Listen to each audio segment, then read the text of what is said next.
I recognize that in the primaries that were conducted, about 28 members of parliament who contested lost out of the 137 that we have. That's no small number. That's like a fifth. Plus the fact that 17, 18 of us elected not to contest, right? Including you.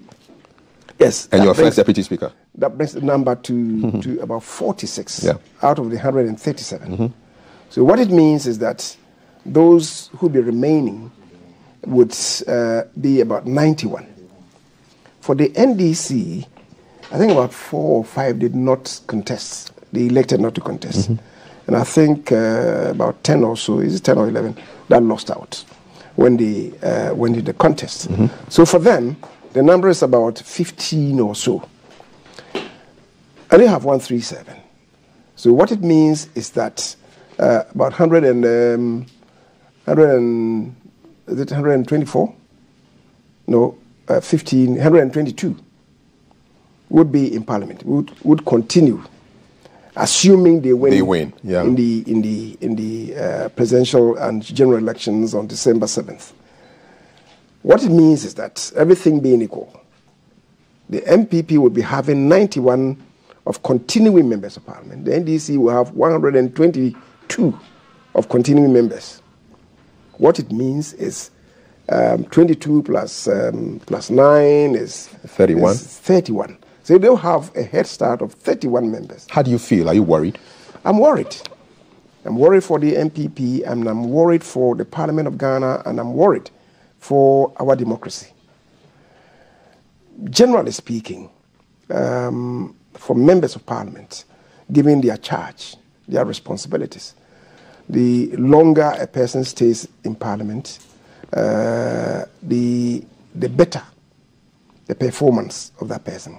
I'm saying generally speaking, because occasionally we may have 1 or 2 of them coming anew and climbing up the ladder very fast, which means that maybe within 4 years, 8 years, you'll be able to register on the radar strongly. Otherwise, generally speaking, the longer a person stays, the better. You know, it is for him, it is for his party, it is for parliament, and it is for our democracy, which is why what is happening certainly cannot be good. And I think that the parties, especially NPP, NDC, need to do serious introspection about what is going on. This constant peeling of the members of parliament. It's been my thing song, and people say that, oh, he's always talking about protecting members of parliament. I'm not protecting them from what? When you say protect? I'm not talking about protecting anybody. I'm talking about protecting, guarding our democracy. There's no democracy anywhere in the world, especially in the established democracies, where at the end of the tenure of parliament, the sluice gates are opened for all comers. Whoever has money, come in and let's contest. It doesn't exist anywhere in the world. In the established democracies, what happens is there is this peer review of the conduct and performance of members of parliament by the leadership. And they send frequent reports. For some is quarterly, for some is half yearly. They assess the performance of each and individual member of parliament. And if there are deficits in the performance of their roles and responsibilities, the party then will call them and advise them. If they are not able to change, then at the end of the day, the 4 years or 5 years, depending on the lifespan of the parliament, the party then will recommend for the replacement, or for, if the person may even elect to contest again, but they left in the constituents to vote or not vote for that person. That is what happens. That is what happens. In other places? In other places, in the established democracies. And where voting occurs, it's not like we have this small group of constituency executives voting. Where voting occurs, there are various scenarios. In some establishments, the party, just so that it will establish its authority, would perhaps come with a list for the constituency to vote for. Maybe they would have combed the constituency. They would know the strong personalities there and recommend to the constituency that we have maybe about these 3, 4, 5 people consider the constituency. So have a vote on them. And usually they will give them very short time. Okay. Maybe 3 days, you go and vote on them. So whoever emerges victorious then is taken by the constituency, by the party as its candidate. But that's not in the some case. other jurisdictions, the constituency the party would rather tell the constituency, can you submit names, maybe possibly 5 names or so from your constituency, and the party at the center will make the decision. You are saying to us that all these 5 are equally qualified. You believe in them, so they will do a further assessment and then pick one. Okay. And say that this should be the contestants. Where they have to vote at the constituency level, it is for all card-bearing members of the party. Not just the constituency executives. The constituency executives. Which is what is happening in Ghana now. Which is what is happening in Ghana now. I'm saying that it doesn't exist in the established democracies. In the established democracies, you don't have the constituency executives, the polling station executives existing. You don't have them. You don't have them. You made a point about how money, because of money, you have people coming into these elections and they want... I just want to put to you what the Member of Parliament for Impraesu, Davis Opoku-Ansah, said. He says, who doesn't pay money? Everybody pays money. I don't believe people vote based on the money that we give them, because I know certain constituencies that people pay more but still lost. Even when a pastor preaches in church, money is given to him as a token of appreciation. But some of the polling station officers drive as far as 3 hours just to come out and vote at Impraesu. So he was basically saying, listen, everybody pays. Money doesn't guarantee you winning, but everybody pays. And this is where we've gotten to in our elections, where you need deep pockets. Do we continue? That's the question I want to ask you. Yes. Yeah. When we started, when NPP started, I was part of it in 1992.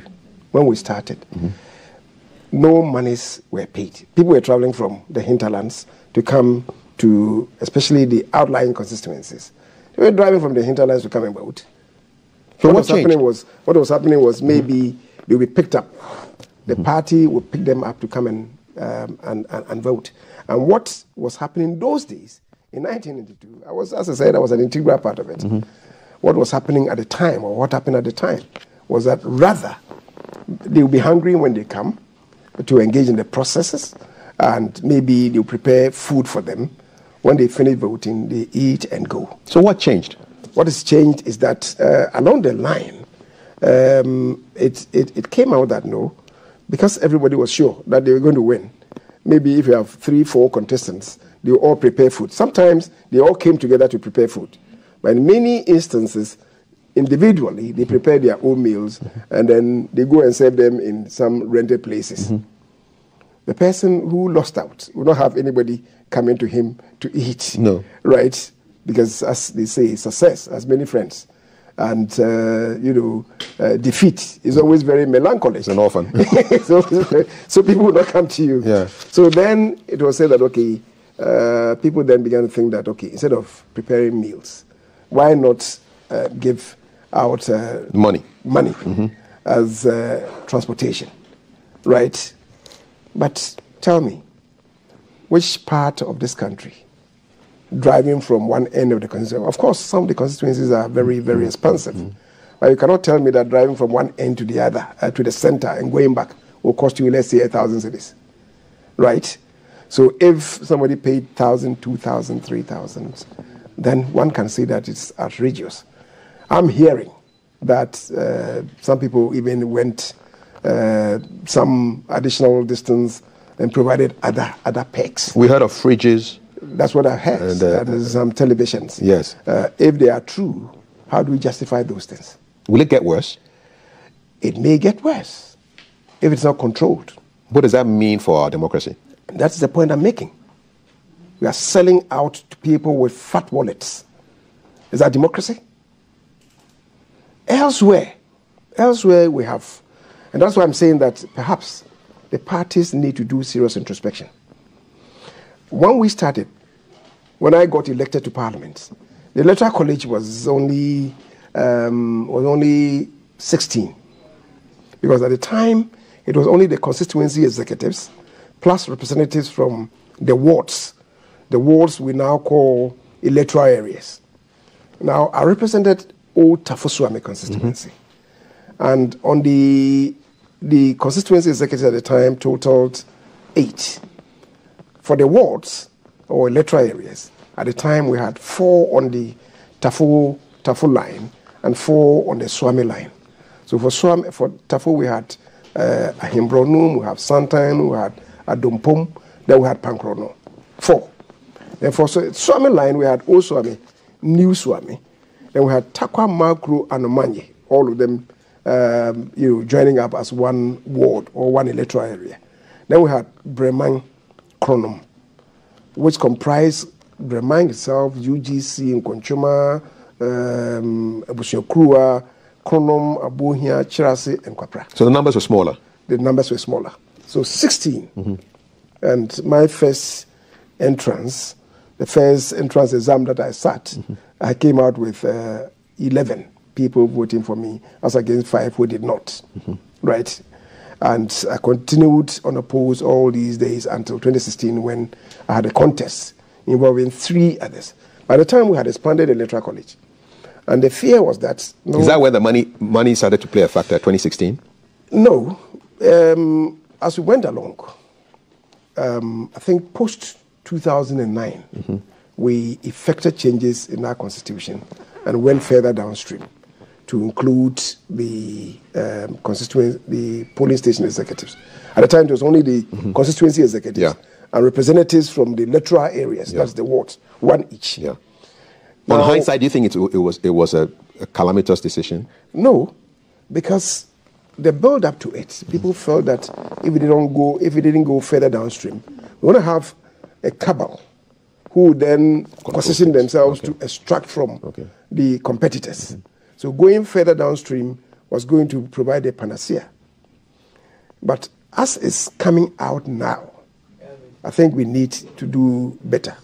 A skeptical viewer will say, you now who Kosam, you the politicians want to ensure victory. So now you are giving them incentives just to secure your vote. And let me just put to you what Dr. Richard Amakuba, who is a political science lecturer at Kyei, said. He says, now it doesn't matter how long you've been with the party. If you run against a candidate who has the support of the vice president, then you've lost. So pedigree is now being put aside. Now it's about who is allying with who has deep pockets, and that's where the party is going now. Do you agree with him? I don't agree with him. I don't agree with him. There are people who oppose the candidacy of the vice president, right? And yet, in this contest, they won. And so, what he's saying that if you don't ally with the vice president, you are going to lose is palpable untruth. But I think the real consideration is the influence of money and other perks that are coming in that I think we should really be careful about. Because where we are going, I was saying that in the established democracies, we don't even have the polling station executives. In the established democracies, they will have a central administration at the constituency level, even at the national level. We should have a central administration which usually would comprise researchers and administrators who will be taking care of the membership, researching what is coming out today about the party, what should be the response of the party, and so on and so forth. Have you put these proposals to your people? I have. Do they care? On countless occasions. Nobody is listening to you? Not many people. You are the leader of government business. Listening. I wouldn't say nobody is listening. But I think not too many were listening, right? But I think what is happening these days should wake all of us up that we can't continue this way.